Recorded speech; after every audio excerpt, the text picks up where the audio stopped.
Shalom, selamat pagi dan salam baku dapa Bapak Ibu Saudara-saudari dan juga pemuda-pemudi GKO di dalam Tuhan Yesus Kristus. Saat ini saya mengajak saudara semua untuk mengikuti renungan harian yang dikeluarkan oleh Sinode Gereja Kristen Oikumene di Indonesia dengan berpedoman pada pola pembacaan Alkitab 4M. Sebelumnya saudara, mari kita berdoa. Allah Bapa, Putra, dan Roh Kudus, kami bersyukur kepadamu ya Tuhan, atas hari baru yang Kau berikan kepada kami di hari Jumat pagi ini. Biarlah kami memulai hari ini dengan merenungkan firman-Mu. Urapi kami dengan Roh-Mu yang kudus. Demi Kristus kami berdoa. Amin. Saudara terkasih, untuk merenungkan firman Tuhan yang kita baca hari ini, saya Pendeta Daniel Sakarias, Gembala Sidang GKO Cibitung, mengajak Anda untuk menerima, merenungkan, melakukan, dan membagikan firman Tuhan dengan tema keselamatan dalam Yesus yang diambil dari 1 Tesalonika 5 ayat 9-10 yang berbunyi demikian. Karena Allah tidak menetapkan kita untuk ditimpa murka, tetapi untuk beroleh keselamatan oleh Yesus Kristus Tuhan kita, yang sudah mati untuk kita, supaya entah kita berjaga-jaga, entah kita tidur, kita hidup bersama-sama dengan Dia. Berikut beberapa pertanyaan yang mesti kita jawab berdasarkan bacaan tadi. Yang pertama, berdasarkan ayat yang ke-9, apa yang tidak Allah lakukan untuk kita orang percaya? Jawabnya adalah Allah tidak menetapkan kita untuk ditimpa murka, tetapi untuk beroleh keselamatan oleh Yesus Kristus Tuhan kita.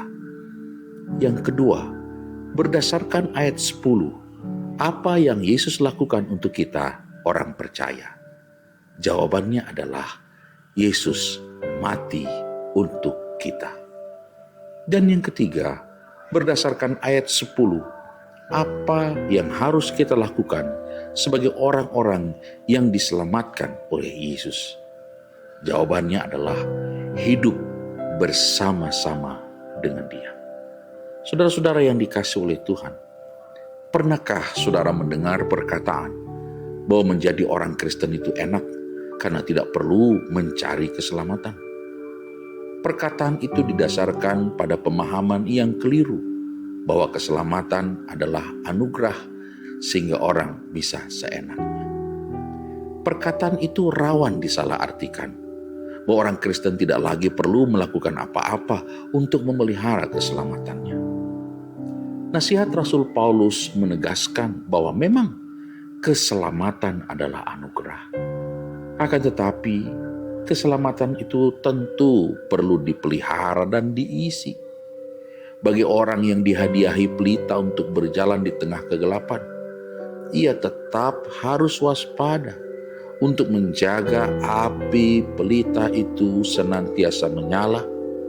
Itulah yang disebut Paulus sebagai tetap terjaga atau berjaga-jaga.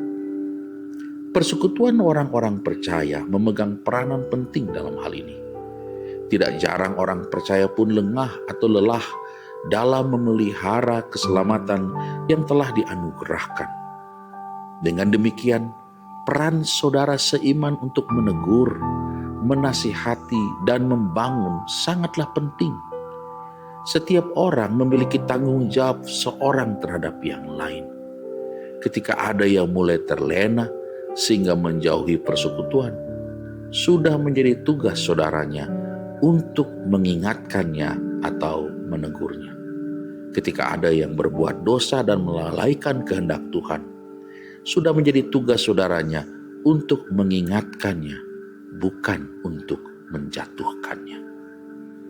Saudara-saudara yang dikasihi oleh Tuhan, setelah merenungkan firman Tuhan ini, marilah kita saling menegur, mengingatkan, dan menasihati. Bukan karena merasa diri kita lebih baik dari orang lain, melainkan karena itu adalah tanggung jawab antar orang percaya. Jadi jangan ragu menegur saudara kita, bangun. supaya ia tetap terjaga dan waspada. Dari apa yang telah kita renungkan hari ini, dan setelah saudara mulai mempraktekkannya hari ini, mari kita bagikan renungan ini kepada setiap orang yang kita temui. Mari kita tutup saat teduh kita dengan doa.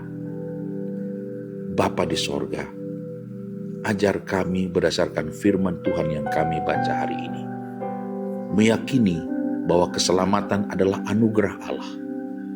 Keselamatan menjadi tanggung jawab kami, untuk kami pelihara, untuk kami saksikan, dan untuk menjadi buah bagi kehidupan orang-orang lainnya.